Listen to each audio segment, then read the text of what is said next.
결국 터질 게 터졌습니다. 윤석열, 김건희의 만행을 알고는 있었어도 이렇게까지 노골적으로 나올 줄은 몰랐다는 반응이 나오고 있습니다. 이재명 대표가 앞장선 민주당의 공세에 이제 윤석열 탄핵으로 직행할 수 있을 거라는 말까지 나오고 있습니다. 오늘도 구독, 좋아요와 함께 정치사수 시작해 보겠습니다. 검찰이 경기도 법인카드 유용 의혹과 관련해 이재명 전 더불어민주당 대표 부부에게 소환조사를 통보했습니다. 더불어민주당이 검사 4명 탄핵소추안을 발의한 지 이틀 만인데요.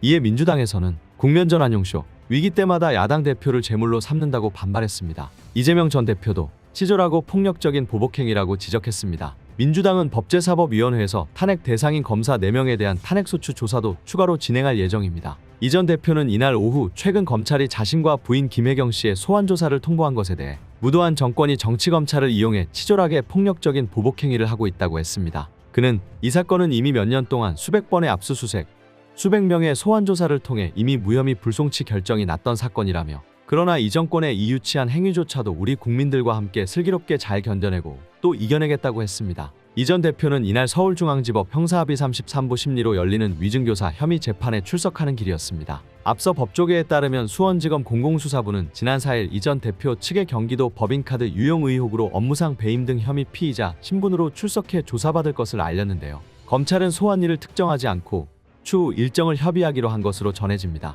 이 전 대표와 부인인 김혜경 씨는 경기도지사 시절인 지난 2018에서 2019년 당시 도청 별정직 5급 공무원인 배모 씨 등에게 샌드위치, 과일 등 개인 음식값 등을 경기도 법인카드로 결제하도록 하는 방식으로 경기도 예산을 사적으로 유용했다는 의혹을 받습니다. 민주당 내에서는 반발이 이어졌습니다. 장경태 민주당 의원은 이날 오전 최고위원회의 모두 발언에서 위기 때마다 야당 전 대표를 제물로 삼는다며 순직 해병대원 특검법과 검사 탄핵소추안이 법제사법위원회에 발의되자 억지 소환을 꺼내들었다고 했습니다. 이어 이 전 대표뿐 아니라 경기도청 압수수색 사무실까지 차리고 대대적인 압수수색과 소환조사를 시행했지만 결론은 불송치였다며 이미 대장동, 성남FC, 백현동, 쌍방울로 돌림노래하듯 이 전 대표를 음해하는 시도는 이제 충분하지 않나라고 했습니다. 이해식 민주당 수석대변인도 최고위가 끝난 뒤 압수수색만 350여 차례 받았고 소환이 6차례다. 이번에 소환되면 7번째고 기소만 5번이라며 검사를 탄핵했다고 보복하듯이 부부를 다 소환하는 게 말이 되나. 검찰이 해도 너무하다는 생각이라고 했습니다.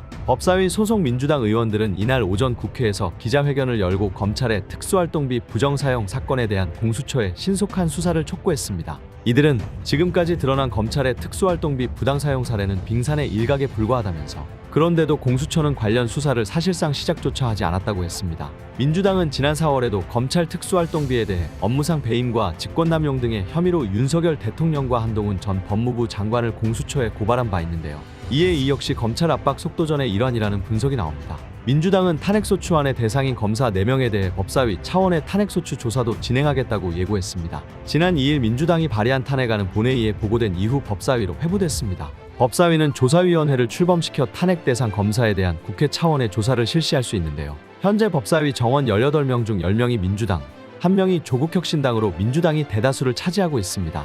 경찰도 난리가 났습니다. 경찰이 최상병 순직 사건과 관련해 임성근 전 사단장을 불송치하기로 발표한 가운데 더불어민주당 등 야당은 일제히 경찰의 수사가 짜맞추기식이라고 비판했습니다. 이들은 경찰 수사를 두고 최상병 특검법 거부권 행사 명분 쌓기라며 윤석열 대통령의 특검 수용 압박에 집중할 예정입니다. 8일 경북경찰청은 최상병 순직 사건 관련자 6명을 송치하기로 결론을 내렸다고 발표했는데요. 임 전 사단장은 초급 간부 2명과 함께 불송치 대상자로 분류됐습니다. 경찰은 해병대원 사망사고는 포병대대장의 사실상 수중수색으로 오인케 하는 지시를 직접적 권인으로 봤습니다.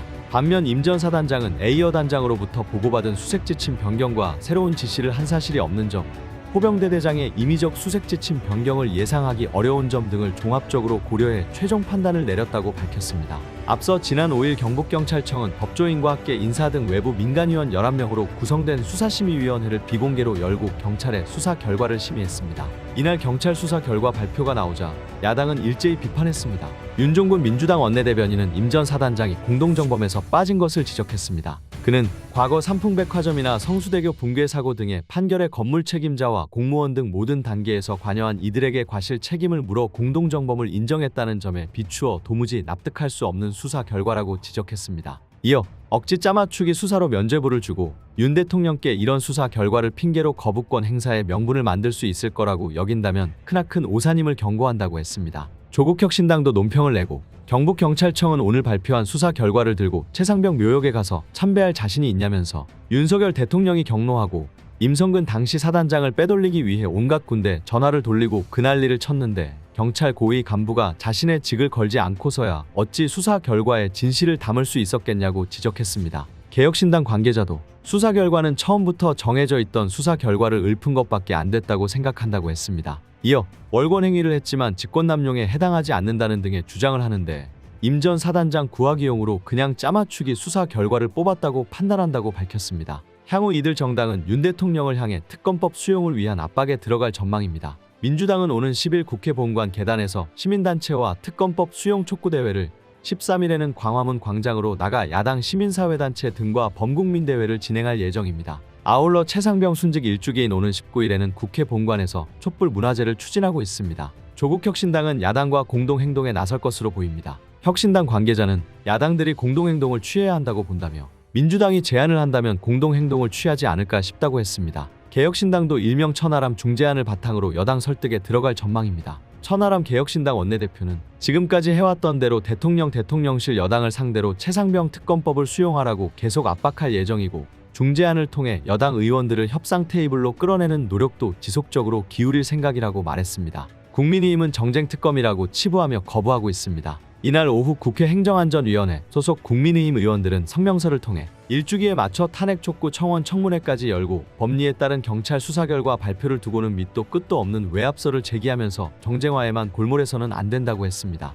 추경호 원내대표도 여야 합의 과정도 생략되고 위헌투성이인 최상병 특검법에 대해 대통령의 제2요구권을 강력히 요구한다고 했습니다. 대통령실은 조만간 최상병 특검법 수용 여부를 결정할 전망입니다. 대통령실 관계자는 기자들과 만나 국민의힘에서도 재요청이 있어 결정하는데 그렇게 오랜 시간이 걸리지 않을 것이라고 했습니다. 또 거부하겠다는 거죠. 국힘 내부는 완전히 아수라장입니다. 배현진 국민의힘 의원이 8일 또 다시 친윤 핵심 이철규 의원을 공개 저격했는데요. 배 의원은 이날 오후 자신의 페이스북에 언론 기사 링크를 공유한 뒤 이번에 영부인의 문자를 유출해 전당대회판에서 당과 대통령실을 위기에 몰아넣는 자 누구인가 했더니라고 말했습니다. 해당 기사는 이 의원이 국민의힘 소속 친윤 의원 일부에게 김건희 여사가 지난 1월 한동훈 당시 비상대책위원장에게 보낸 문자 메시지를 보여줬다는 내용을 담고 있습니다. 이 의원은 지난 총선 공천관리위원회 위원으로 활동했을 당시 비례대표 공천 과정을 비판하며 한 전 위원장과 각을 세운 바 있습니다. 배 의원은 이 의원을 겨냥해 작년 여름부터 총선까지 당 지도부 최요직에서 모든 선거 기획과 한동훈 비대위원장 영입, 공천 완료까지 모든 그림을 그리고 손을 댔지만 극도의 무능함으로 서울 수도권의 대패의 맛을 남긴 자라며 그건 조직부총장이었던 제가 잘 알고 있는데라고 쓰기도 했습니다. 배 의원과 이 의원의 갈등은 이번이 처음이 아닌데요. 배 의원은 국민의힘 원내대표 선거를 앞두고 자신의 페이스북에 제가 이 의원에게 전화로 원내대표 출마를 권유해놓고 페이스북에서 딴소리를 했다는 건 절대 사실이 아니다라며 이 의원과의 통화 녹음 내용을 공개하기도 했다. 전날에는 문자 유출 기획자가 누군지 그게 이번 사태의 핵심이라는 박정훈 의원의 페이스북 게시글을 공유한 바 있습니다. 나라가 이렇게 혼란스러워도 되는 겁니까? 원인은 분명합니다. 윤석열 김건희를 하루빨리 끌어내려야 합니다. 오늘 내용은 여기까지입니다. 유익하셨다면 구독과 좋아요 한 번씩 부탁드립니다. 대한민국이 바로 서는 그날까지 정치사수가 함께하겠습니다. 감사합니다.